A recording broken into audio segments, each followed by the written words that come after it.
আমার বাবাজিরা, আল্লাহ রাস্তায় দিলে কি হয় শুনুন বাবাজি, শুনুন। শেরে খোদার মনে ব্যথা রয়ে গেল, ফাতিমাকে বেদানা খাওয়াতে পারলাম না। এমন সময় গায়েব থেকে শেরে খোদার হাতে একজন কিছু বেদানা দিয়ে চলে গেলেন। তার থেকে একটা বেদানা লুকিয়ে রাখলেন, বাকি বেদানাগুলি ফাতিমার হাতে তুলে দিয়ে বললেন, ও বিবি ফাতিমা, বেদানা খেতে চেয়েছিল, এলাও বেদানা।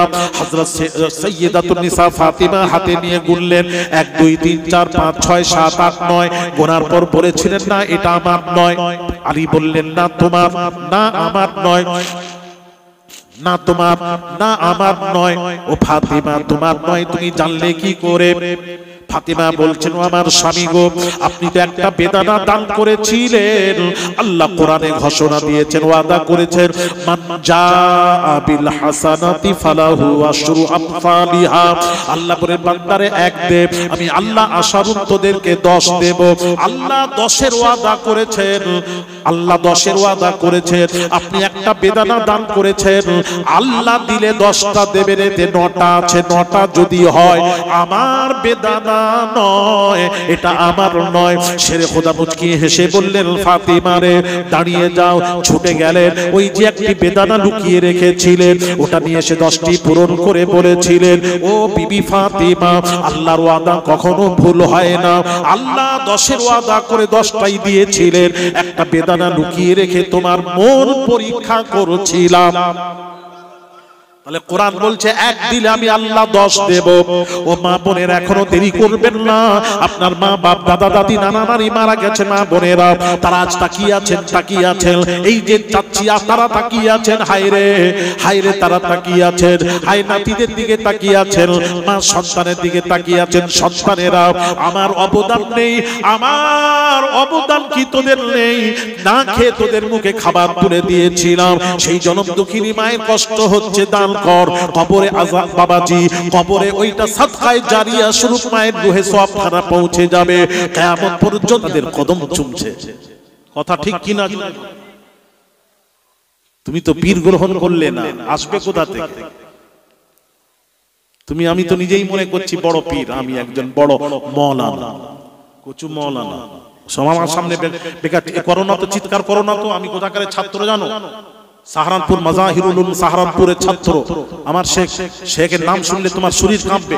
শাইখুল হাজি শেখ ইউনুস সাহাব, নওয়ারাল্লাহু মারকাদা, আল্লাহ তার কবরকে নূর দিয়ে ভরে দিন। জোরে বলি আমিন। শিখাচ্ছেন আমাকে ভাইরা, আমার বাবাজিরা। খায়ের, একটা কথা বলি বাবা, ওই জ্ঞান সময় কদম খানা ধরে বললেন, হুজুর ওটা কি করলেন? ওই পড়া তো পড়িনি। জামানার মুজাদ্দিদ বললেন, হ্যাঁ বাবা, উত্তর দেব, তবে মুরিদ হয়ে প্রশ্ন করলে উত্তর পাবে। সব আলেমরা মুরিদ হয়ে গেলেন জামানার মুজাদ্দিদের। বাবা রুহুল আমিন, এবার তোমার পীর ভাই কি প্রশ্ন করছে, উত্তর দাও। আল্লামা বসিরহাটি হুজুর বললেন, আমার পীর ও মুর্শিদ যখন আমাকে অনুমতি দিলেন, আমি জাহিরি চক্ষু বন্ধ করলাম, ডান দিকে তাকালাম, দুনিয়ার এক প্রান্ত পর্যন্ত আমার অন্তর চোখে ভেসে উঠলো। আমি রুহুল আমিন কিছুই দেখতে পেলাম না। আমি যখন বাম দিকে তাকালাম, দুনিয়ার এক প্রান্ত পর্যন্ত অন্তর চোখে ভেসে উঠলো। আমি রুহুল আমিন কিছুই দেখতে পেলাম না।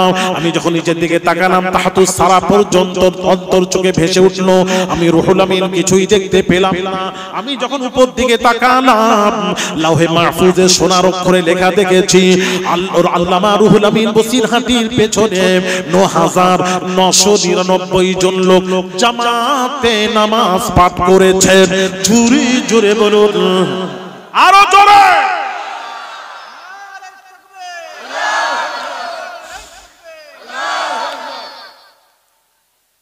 ভাইরা আমার, বাবাজি, তাই বাবাজি যে কথা বলছিলাম, বাবাজি দুইটি জ্ঞানে জ্ঞানী হতে হবে, হক বাতিনি। এখন তো বাতিনি, হাক্কানি আলেম কোথায়? তার কাছে গিয়ে জিজ্ঞেস করব। ভাইরা আমার, মৃত্যুর পর কবরে যখন রাখা হবে, আতাহু মালাকান ফায়ুকিদানহি ফায়াকুলান, দুই ফেরেশতা মুনকার নাকির কবরে হাজির হবে। হাজির হয়ে মাইয়াতকে তুলে বসানো হবে। বসানোর পর বলা হবে, মা কুনতা তাকুল ফি হাদার রাজুল লি মুহাম্মাদিন সাল্লাল্লাহু আলাইহি ওয়াসাল্লাম। বলছিলাম না, ফিরে যাই এখানে।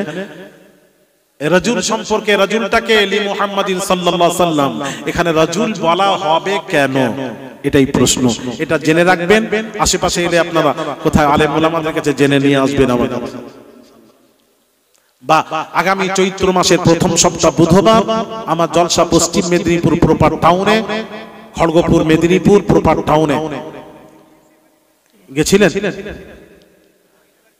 মাশাআল্লাহ, যারা গেছেন, আমি যারা জাননি তাদেরকে বলবো যাও, এসো বাবা। 14,000 আল্লাহর ওলি শুয়ে আছেন মেদিনীপুর টাউনে। ওখানে একটা কুয়া আছে, আল্লাহর ওলি বললেন এই পানি ওহি রহে যা, বলার সাথে সাথে পানি ওইভাবে রয়ে গেছে। মাটি থেকে 1.5 হাত নিচে পানি, লিয়ার গভীর 10 ফুটেরও কম। 600 বছর হয়ে গেল, হাজার হাজার হিন্দু মুসলিম ডিএমএসপি পানি তুলে নিয়ে যাচ্ছে। ও পানি কমেও না, বর্ষাকালে বাড়েও না। কাইয়ুমুজ্জামান ফুরফুরা শরীফের মরহুম বড় হুজুর পীর কিবলা মুজাহিদ ইসলাম পীরে কামেল শাহ সুফি সৈয়দ আহমদুল্লাহ পীর কিবলা নওয়ারাল্লাহু মারকাদা বলতেন, এই পানিতে শিফা আছে, নিয়ত করে পান করলে আল্লাহ বিমার ভালো করে দেন। বহু রোগীকে আল্লাহ ভালো করেছেন। চামড়ার চোখে দেখে আসবেন, যারা গেছিলেন তাদেরকে জিজ্ঞেস করুন, কুয়াটা দেখেছেন? পানি কমেছে? জিজ্ঞেস করেন, আমি বলবো কেন। এত হাজার হাজার পানি তুলছে, পানি যেই গেছে এই বর্ষাকালে কত পানি, কি অবস্থা হয়েছিল বলুন আপনারা। ও পানি 1 ইঞ্চি কমেও না, বাড়েও না। ওই ওলিদের জবানে তাসির দেখছেন, ওখানেই থেকে যা, পানি রয়ে গেছে। বন্দুকের গুলি মিশ, ওলিদের জবানের কথা মিশলে, আর সেই ওলিদের বিরোধিতা করো কেমন করে? যেখানে আল্লাহর ওলি নেই, আমরা সেখানে নেই। আল্লাহর ওলি যেখানে, আল্লাহর নবী যেখানে, আল্লাহর ওলি আল্লাহর নবী নেই যেখানে, আমরা নেই সেখানে। কেন? আল্লাহ বলেছেন আমিও নেই সেখানে। ভাইরা শোনা, একটু শুনুন, ভালো করে শুনুন। এখানে বলা হবে মুহাম্মদ সাল্লাল্লাহু আলাইহি সাল্লাম সম্পর্কে তো ধ্যান ধারণা আকীদা কি ছিল বল, রাসূল সম্পর্কে, এটাই প্রশ্ন। ফাম্মাল মুমিন, যে মুমিন হবে বাবা, মুমিন হবে, মুমিনকে লা ইউমিনু আহাদুকুম হাত্তা কুনা হাব্বা ইলাইহি মিন ওয়ালিদিহি ওয়া ওয়ালাদিহি ওয়ান নাসি আজমাইন। হাদিস বুখারী মুসলিম মুত্তাফাক আলাইহি হাদিস। মুমিন হতে পারবে না যে নাকি বিবি, ছেলে, টাকা পয়সা, আত্মীয় স্বজনকে রাসূলের চেয়েও যে টাকা পয়সাকে বেশি ভালোবাসলো, নিজের জীবনকে যে বেশি ভালোবাসলো, সে কখনো মুমিন হতে পারবে না। মুমিন ওই ব্যক্তি যে নাকি বিবি, ছেলে, টাকা পয়সা, আত্মীয় স্বজন, এমনকি নিজের জীবনের চেয়েও যে আমি রাসূলুল্লাহকে ভালোবাসলো, ওই ব্যক্তি হলো কামেল মুমিন। তাহলে যে মুমিন হবে, নবী ছাড়া কিছুই বোঝেন না। যারা কিছু বোঝে না, বাবা কিছু বোঝে না। হযরত আব্দুল্লাহ ইবনে উমর রাস্তা দিয়ে চলে যাচ্ছিলেন, এমন সময় এক জায়গায় 2 রাকাত কাসারের নামাজ পড়লেন। কাসার পড়লেন, 2 রাকাত পড়লেন। ওনার সাথী সঙ্গীরা বললেন, কি বললেন শুনেন, ওরে আব্দুল্লাহ ইবনে উমর, আপনি তো কাসার যে পড়লেন, কাসার তো কোরআনে নেই। কাসার তো কোরআনে নেই, কোথায় পেলেন? হযরত আব্দুল্লাহ ইবনে উমরের উত্তরটা শুনুন, হাদিসটা শুনুন। আব্দুল্লাহ ইবনে উমর উত্তর দিচ্ছেন, লা না'লামু শাইআ, লা না'লামু শাইআ। আব্দুল্লাহ ইবনে উমর উত্তর দিচ্ছেন, আমি রাসূলুল্লাহ ছাড়া কিছু বুঝি না। আল্লাহর নবীকে এই জায়গায় 2 রাকাত কাসার পড়তে দেখেছি, তাই আমিও 2 রাকাত কাসার পড়লাম। নবী পড়েছেন তাই পড়লাম, কোরআনে থাক চাই না থাক, নবী পড়েছেন ওটাই আমার জন্য দলিল।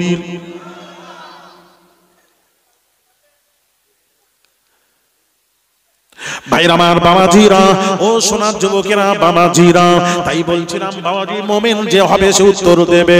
ইনি হলেন আল্লাহর বান্দা, আল্লাহর প্রেরিত রাসূল। যেই উত্তর দিয়ে দেবে বাবা, হাদিসটা শুনুন, বুখারীর হাদিস। এবার কি বলা হবে? ফেরেশতা বলবে, ফায়ুকালু লাহু উনজুর ইলা মাকাদিকা মিনান নার। ওই দেখ তোর জঘন্য ঠিকানাটা দেখে নে, জাহান্নামের জঘন্য স্থানটা দেখে নে, কি ছিল পূর্বে, কি ছিল দেখ, কি ছিল দেখ। সঠিক উত্তর দেওয়ার দরুদ, সঠিক উত্তর দেওয়ার কারণে, নবীকে চেনার কারণে, আদাবদালাকাল্লাহু বিহি মাকআদাম মিনাল জান্নাহ, রাসূলুল্লাহকে চেনার দরুদ, সঠিক উত্তর দেওয়ার দরুদ কারণে জাহান্নামটা জান্নাতের দ্বারায় বদলে দেওয়া হলো।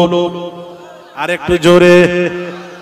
এখানে কিন্তু বলা হয়নি নামাজ রোজা হজ যাকাতের কারণে জাহান্নামটা জান্নাতের দ্বারায় বদলে দেওয়া হলো, এটা বলা হবে না বাবাজি, এটা বলা হবে না। বলা হবে নবীকে চেনার কারণে জাহান্নামটা জান্নাতের দ্বারায় বদলে দেওয়া হলো। তাহলে হাদিস দিয়ে স্পষ্ট প্রমাণ হয়ে গেল জাহান্নাম জান্নাত, জাহান্নামের ফয়সালা হবে নবীকে চেনার উপর, নামাজ রোজার উপর নয়।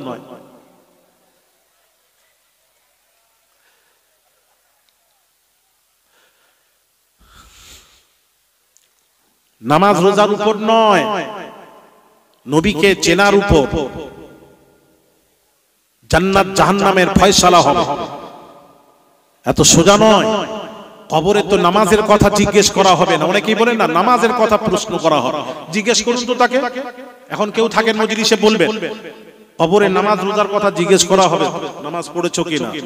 কবর মাশাআল্লাহ, হুজুরের এই জলসাটি শুনে খুব ভালো লাগলো।